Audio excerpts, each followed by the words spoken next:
Yooyaa barri kan jirtu hordoftoota hanni jirtu har'a qophii bashannanaatiin walitti dachaanii jirra.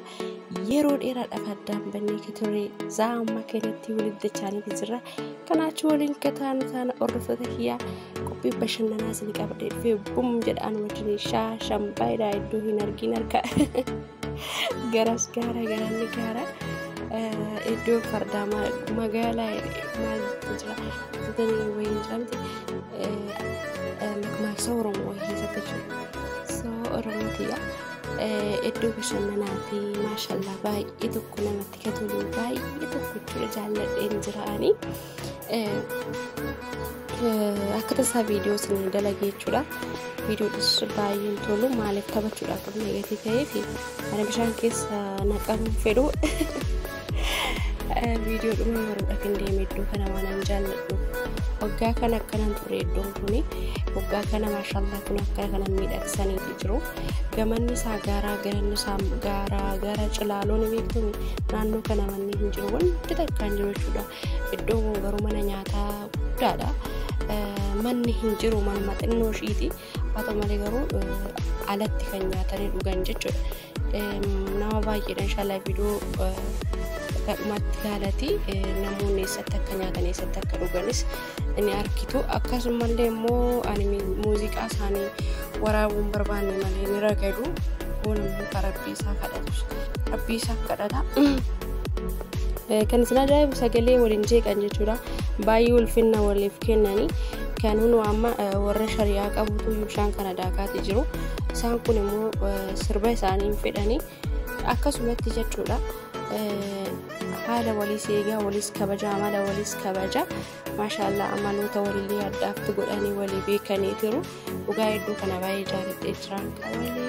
Akka malee miidhagaa haadha manaaf abbaa manaa shashambaa jedhaniitu as keessatti galanii mucaa fi wajjiniin akka kanatti bashannananii sammuu fi haaromsaniitu galu.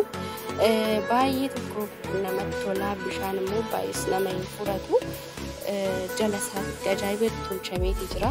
Kan isin ajaa'ibu naannoo kana manni hin jiru jechuudha. Guyyaa guutuu deemaa oollee dhufnee as bulle jechuudha. Iddoo kana taphachuudhaaf jechuudha. Guyyaa guutuu deemaa oolleetu achi boodas dhufnee as bulle ganamaadha jechuudha. Kan asitti ol kaane akka kanatti kun ani yeroo sana waan dachaa nu siyaayyuu kan uffata bishaan ittiin seenan iyyuu qabadhee dhufne jechuudha. Garuu isaan qabadu beennaan jedhanii garuu feene jechuudha bishaan keesseen. Innaa gammachuunis namummaa fi wajji tola. Alagaan uumaa wajjin hin gammaduun ayirannoo isaan akka faamiliitis na laalanii ani baqa aladilla maatiif wajjin kan namatti tolu jechuudha. Gabba'u galfatoota kiyya waa baay'eetu taaneetu argama. Video kana garumaatti dhageeffadha. Akkuma san immoo warri isin jalaafatee dhiifamaa guddaa ammaan tana deebiin jira. Haalli yeroo xiqqoo biisu waan na godheefi asumaan daakiyyee Itoophiyaallee ilaalaa jechuudha. Taansee nyaata ajaa'ibaa kanaatu jira. Baay'ee raajinattee nyaanni kun jechuudha.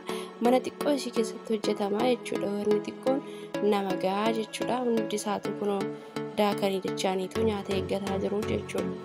Akkasiin jedha hordoftoota kiyyaa kun achi taa'an jechuudha. Maashaallah daakiyyeelleen kun asitti mana qabdi. Afaan beekti. Afaan isaanii kanaan itti haasanii afaan Ingiliffaatiin bishaan qaata daayitaa sigee jira. Amma galii gara manaa ennaanummaa kunuunuma baate bayaniitu godhu mana isaaniitti galaa jiranii.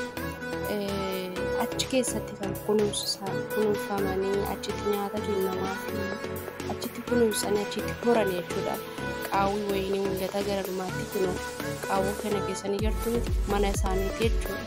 Achi keessa bulanii tolchuma nyaata isaanii nyaatanii daakaa oolan jechuudha. Bishaanii daawwannaadhaaf biyya garaagaraa irraa dhufaniitu kan laalanii.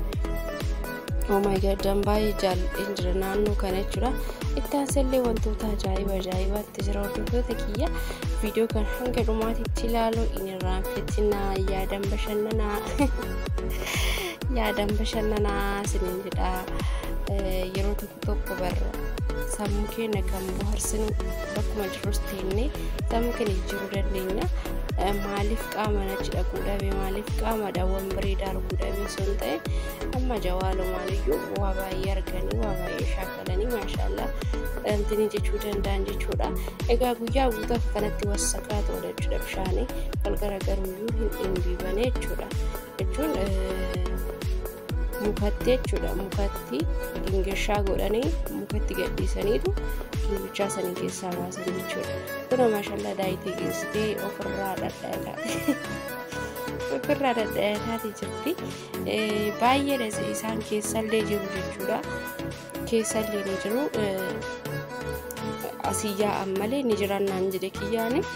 Akkasiin isiniin jedha hordoftoota kiyya ammallee hanguma dhumaatti na wajjin turuu hin raanfatina isiniin jedha. Maaliif waan addaa waan ajaa'ibaatiin isin qabadhee dhufa yeroo hundaayyuu sattaan sun garuu warri na yaaddan anis akkuma sanis yaadeen jira. Adda baduu keenyaaf dhifama isiniin jira. Xiqqoo waa baay'een akka biisii na godhaa ture isinitti simeetiin jira na fakkaate. Sarara kanaaf immoo amma ajaa'ibatti waliin deemna jechuudha hordoftoota chaanaalii kiyyaa. Daakiyee dhanallee akka sinifan kennaa koottaa isiniin jedha. Isa dhugaa akka isaan wal jaallatanii ilmi namaa akka kana wal jaallatanii jedhu baay'ee gaaffii nattaa jechuudha. Maaliif tokko yoo ba'e waluma faana yaa'anii ba'an jechuudha ilaalanii haywaanni wal jedhaa dhaga'u namni keenya garuu wal jaalladha. Bishaan kana keessaa ni baana jedhan murteessan taana bishaan keessaa nama yaa'anii jechuudha. Garuu namni keenya osoo bishaan keessaa miidhu osoo wal caqaaqamu garaa sitarchee fa'aa jechuudha. Kanaaf fakkeenya adda akkasii ta'uu qabadhe dhufa hordoftoota kiyya. Tokkummaa keessan jabeeffadha. Tokkummaan irreedha isiniin jedha. Ittaansee garuu ijoolleen taphachaa jiranii kunoo bishaan keessa duudanii laalaa isiniin jedha isaanillee ajaa'ibatti kunoo bishaan keessa duudaniiti.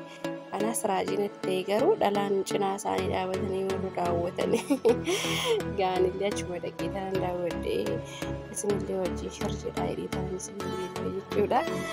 Asittis gaa'una ogummaatti jiran sadiitti jiranii ijoolleen taphachaa jiru. Bishaan ajaa'ibatti sammuu isaanii isaan jijjiirratti jira.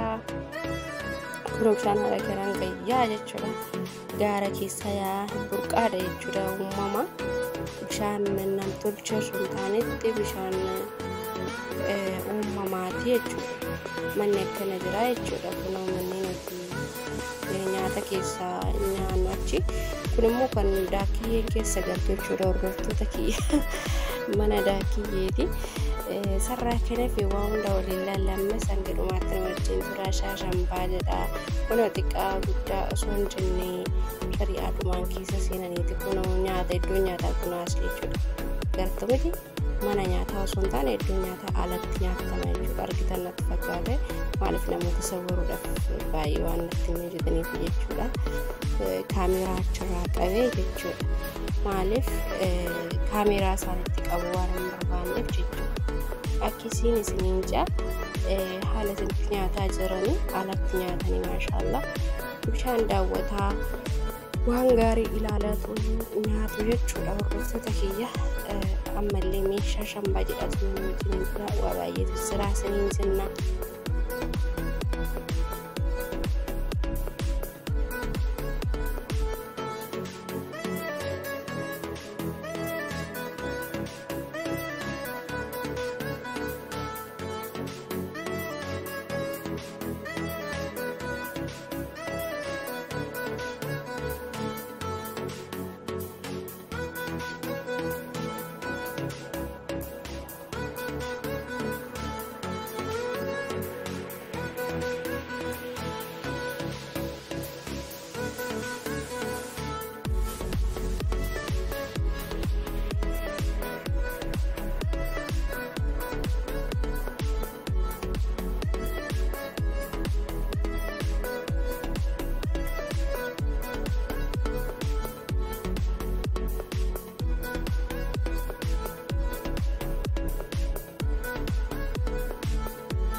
Nagaatti.